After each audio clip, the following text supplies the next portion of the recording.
Okay, we will call to order the EDA meeting here today. It's Wednesday, June 26th, 2024, 12:30. We are in the chambers here. Would you please call the roll? Bevins. Here. Beezer. Grisula. Here. Johnson. Here. Kirsch. Here. O'Day. Here. Sandy. Yeager. Yes, here. All right, our first item here is an approval of our agenda. Move to approve, Bevins. We've got a motion to approve and a second. Any discussion? Hearing none. Please call the roll. We can do a voice vote. All those in favor signify by saying aye. Aye. Aye. Opposed, same sign. Very good. So our first item and only item here is our unfinished business. This is the consideration of for the purchase and development agreement with VCV. I'm assuming you just want to give us kind of a basic rundown again, James. After that, I'll just kind of let everybody know what our possible options are for business today. And then we'll bring it back for questions. But if you'd like to start us off, please, Mr. Kramvik. Yes, thank you, Mr. Chair. So VCV is requesting an amendment to the purchase and development agreement to extend the construction commencement deadline, revise the minimum improvements for 1918 TC Drive, and noted the transfer of outstanding membership interest of the developer to Ann Ching. The EDA considered the revised purchase and development agreement at their June 6th meeting. Public Utilities Director Wasso voiced concern about the transfer of ownership and stated that BPU's attorney was reviewing the legalities of the transfer. So at that time, the EDA didn't essentially table it or did not make a decision on that. BPU has since approved the transfer and received electrical plans from VCV. With that, the EDA must provide an answer to VCV regarding the purchase and development agreement, essentially their request. So with that, staff does recommend approval of the resolution approving the amendment to the purchase and development agreement between the EDA and the VCV Digital Infrastructure Minnesota LLC. I do want to note that if the EDA does not approve the resolution, a 30-day letter should be sent to VCV stating that they have defaulted on the agreement as the minimum improvements have not commenced within 30 days. VCV would have the ability to begin construction of the original minimum improvements within 30 days. Those were attached to the agenda. As a reminder, the original minimum improvements to this site were the 12 crypto mining, storage containers along with 12 cooling towers. Those were open air miners versus the new proposed.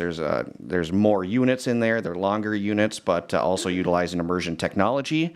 If they fail to start the minimum improvements within 30 days, staff then sees potential of two options: either suspend the PDA until VCV can provide assurances they will cure the default, or the EDA would then could potentially initiate the process to re-enter and take possession of the parcels.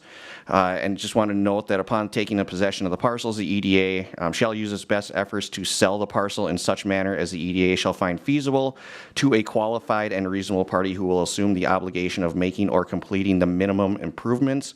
And just as a reminder, the minimum improvements are the crypto mining construction plans. So if it was sold to another person, it would have to complete the original minimum improvements. And in order to change or, get out of this type of agreement, both VCV and EDA would have to agree to amend this provision for it to be used for something else. And really, this is a provision that is in place to protect both the developer and the EDA. The developer is making an investment in the land, and the EDA has stated that the project is in harmony with the comprehensive plan and serves the economic interests of the city. So kind of an example of this, VCV couldn't purchase the land and then turn around and decide to sell this for mini storage units that add no value whatsoever. Really, there's not construction value to it, no employees whatsoever. I guess on the other side of it, with the EDA already kind of stating that it's in harmony with it, is something that the EDA was looking for construction. So with that, I can answer any questions. I believe the applicants are online as well to answer any questions, and our Public Utilities Director is here as well. Very good. Thank you, Mr. Kramvik. So first, we'll just see if anybody has any questions for Mr. Kramvik. Mr. Chair? Yes, please. Can I ask Mr. Kramvik a question regarding the use of the property? Of course. Mr. Kramvik, you explained to me a little bit better online, I thought, as to why, if they don't complete or fulfill the PDA, that this could conceivably, this has to be crypto mining. Yes, as it's stated, the EDA would then they'd have to hire a realtor and I guess show, see the wording on here is, use its best efforts to sell the parcel for the minimum improvements. And the minimum improvements are the construction and design plans for the crypto mining facility. So it would have. Why is that? And that's what the definition of minimum improvements is within the contract is the construction plans for a crypto mining facility. But that's part of this contract, And that's part of this contract. which is still in force, not null and void. Yep, so it's not null and void, but it is currently in default. Got it. Anybody else have any questions for Mr. Kramvik? Okay, does anybody have any questions for Mr. Wusow? Please. Yeah, Sorry, Mr. Mr. Wusa, we had questions that came from you last meeting regarding the licensing for, what is the new name of the company? Anchung? VCV. What is it? ANCHENG Okay, is my understanding. so- I don't have it in front of me, but yes. you guys were gonna do some research to see if they could do business in the state of Minnesota. So Yes. I didn't see a whole lot of detail about that in the packet, so I was just gonna ask you. It was a very simple process. The fact of the matter is, to do business in the state of Minnesota, you're required to fill out a form through the state of Minnesota to do business. It's a simple one-page form, and that's why when we checked into it, they hadn't done that at the time, and so we required it. And since that time, they've fulfilled the requirement to do business in the state of Minnesota. Okay. Is your power agreement official now? It has gone through? It was We signed? transferred ownership, or we agreed that they could transfer ownership under our agreement, and that is still in place. That does not change with the ownership change. Okay, and is that pending approval from the CUP or IUP and this? Has nothing to do with either one of those at all. So if one of these other ones failed, then BPU would still be under contract for that amount of power with this group? This company would be, they're responsible to be using 10 megawatts by December 31st, or they're void of their contract for a second time. No matter what happens in this room? Correct. It does not state unless a conditional use permit is not issued, or if they don't buy the land right now. We're under the impression that they own the land and that they're going to be operational for at least 10 megawatts by December 31st of this year. I will note that that's an extension. They already failed the contract earlier this year. I think that was December 31st of last year. And so they were given an extension dated April of this year to have their power use by that time. But it does not have any conditions upon other agencies prohibiting them to operate or how they go about it. When they approached BPU, Brainerd Public Utilities, they said they were going to be all enclosed building. My notes indicate that they contacted local contractors, were unable to fulfill the enclosed buildings, and that's why they went to the outside storage. And so that's my knowledge to the point. Okay. Thank you. I'm worried that we're setting a precedent. I know we don't have a lot of history of Bitcoin mining groups coming through here other than the two that we have dealt with so far. But how normal is it to just allow extensions every time, push it out, even though we've gone over 2 years when it was supposed to be 120 days, give or take 30?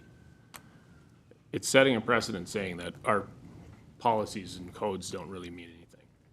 Understood. Let me get through the questions for Mr. Wusow and then for our applicant, and then we'll circle back for any discussion. Any other questions for Mr. Wusow? Please.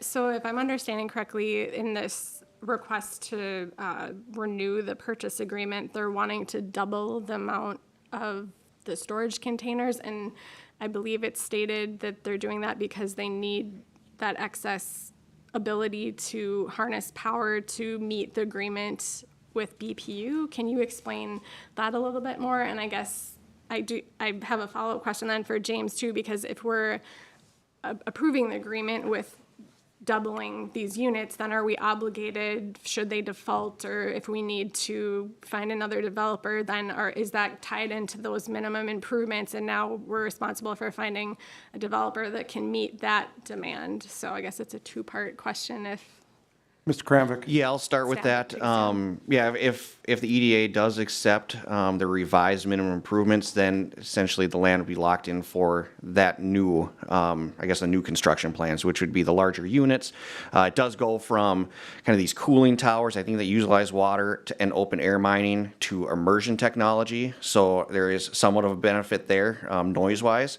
And energy use-wise, some things with that, but it is expanding the number of units on the site, and that the revised purchase and development agreement, if approved, would be locked into that site design. And then, could you explain why they're needing double the units? Is that because they need to meet this deadline of using that much power, and it's not possible to do that without expanding the number of units they need? Thank you for the question. I can tell you that we had no involvement in that part of it. Ours was an agreement to utilize power, and that's it. We didn't define how they went about using the power on their property. So Does I that don't know if answer that's your a question question? for VCV then, to help me understand that.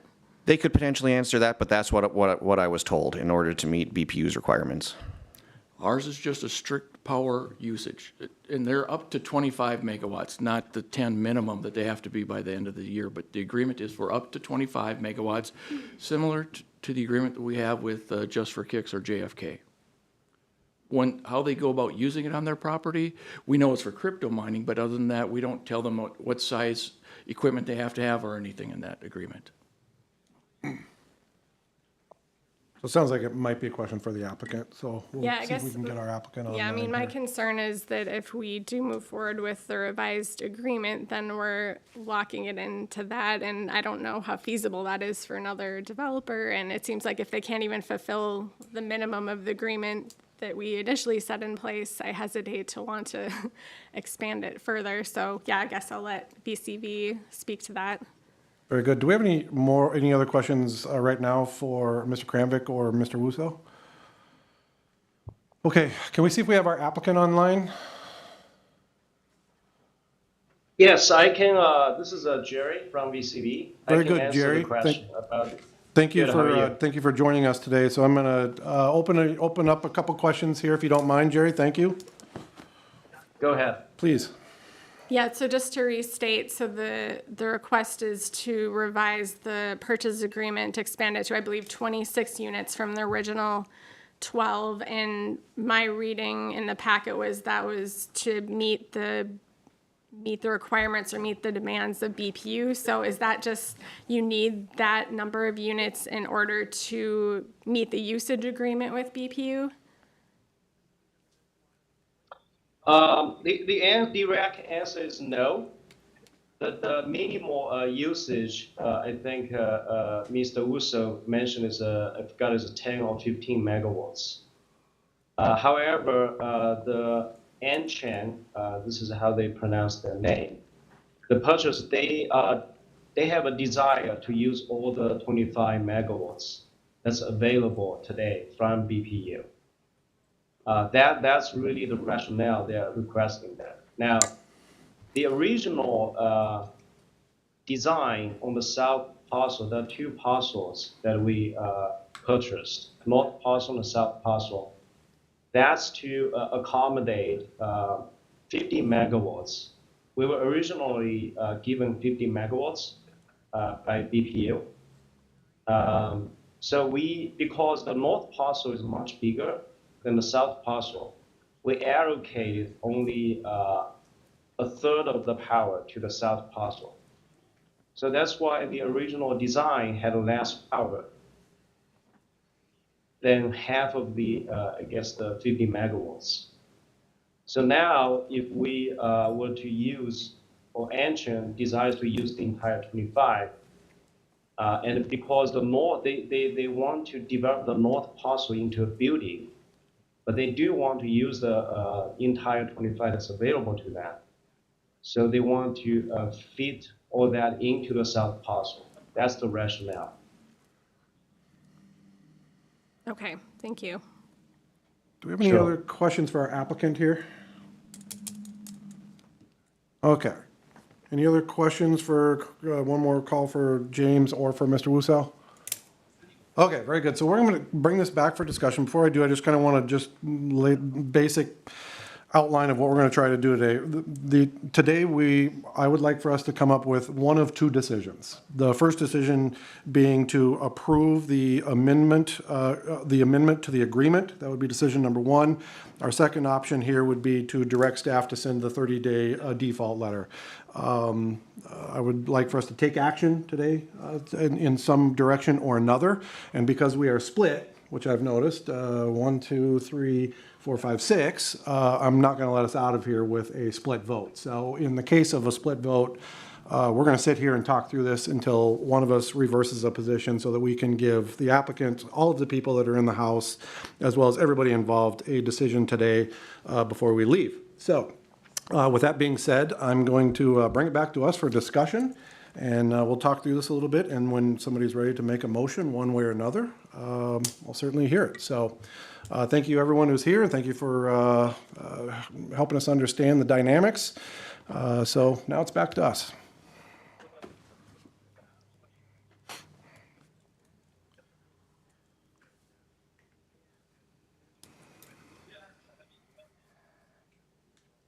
If there's no discussion, I'll certainly entertain a motion. I move to approve the agreement. We have a motion to approve the amendment to the agreement. Do we have a second?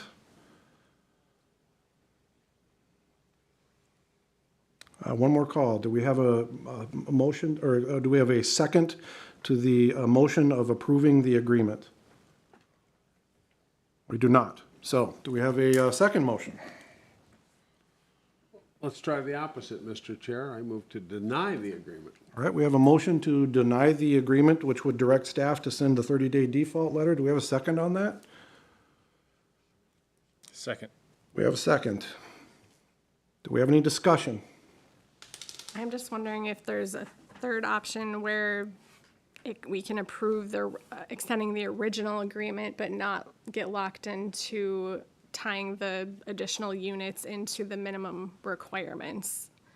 Is that at all a possibility, or it's either Mr. Kramvik? one or the We'd most other? likely have to come back with another special meeting to amend the resolution, amend the minimum improvement plans and such. I think what we're hearing is that is a possibility, but we would then need to go back and create a new outline of the entire scope of work, the entire contract that's attached to it. That's Is that correct. right? Okay. I have a suggestion. Please. Do we not already have that written up? Would you just change the date on it? So this one has the construction plans kind of tied to it as part of the whole kind of public testimony to it. To just pass a resolution that changes some of those requirements, I'd be hesitant to do that kind of on the fly at this meeting without bringing back a more formalized revised purchase and development agreement. And just so I'm understanding the implications of us denying it, we would send a 30-day letter and they would have 30 days to start work on it. And if they started and completed work, then what's the next step after that? So if they begin work, there's still building permitting stuff that has to be accomplished, construction drawings that have to be accomplished. If that were the route, certainly I would consult our city attorney to see what the next steps look like, you know, how fast they'd have to get certain things done to also be in compliance with the purchase and development agreement. But that's how it's drafted, that they'd have 30 days to start it after they were given notice. And then if they don't meet those requirements, then we start the process of basically taking back the property. There's three options to it. The two options that seem the most feasible would either to be suspend the purchase and development agreement until they can prove that they can begin the project and then maybe agree to a new timeline, or to begin re-entering and taking the property. So the termination of the agreement, I'm not sure how that would go. The agreement is what kind of binds both parties to some of these minimum improvements.